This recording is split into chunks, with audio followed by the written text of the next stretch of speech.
তো আসসালামু আলাইকুম গাইস, আমি রাকিব। তো আজকে চলে এসেছিলাম উত্তর বেদুরিয়া একটি কদুর বাগানে।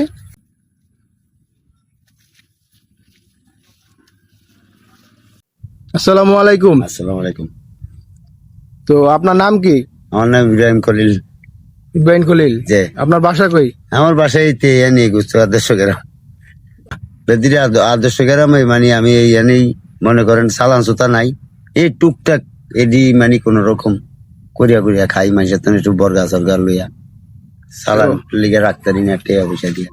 কদু করে কেবল লাভবান হন না এলে? না, এবার লাভবান হইনি। একবার মারিয়া লিছি ওষুধ দিয়া, আবার এরিয়া খাড়া করাইছি।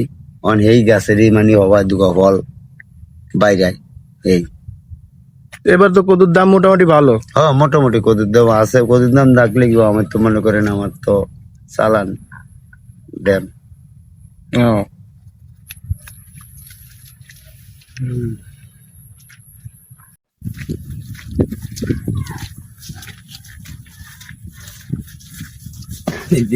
নতুন গাছটা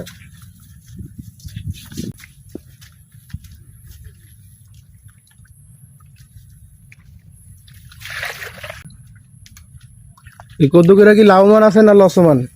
আরে ভাই, আমি লসে, আমার কিচ্ছু নাই রে, সব শেষ, বিনাশ বিনাশ একদম।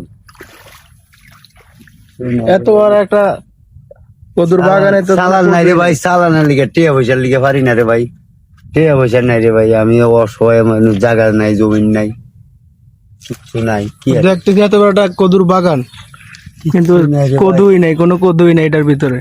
কত কম চালান একবারে কিনা।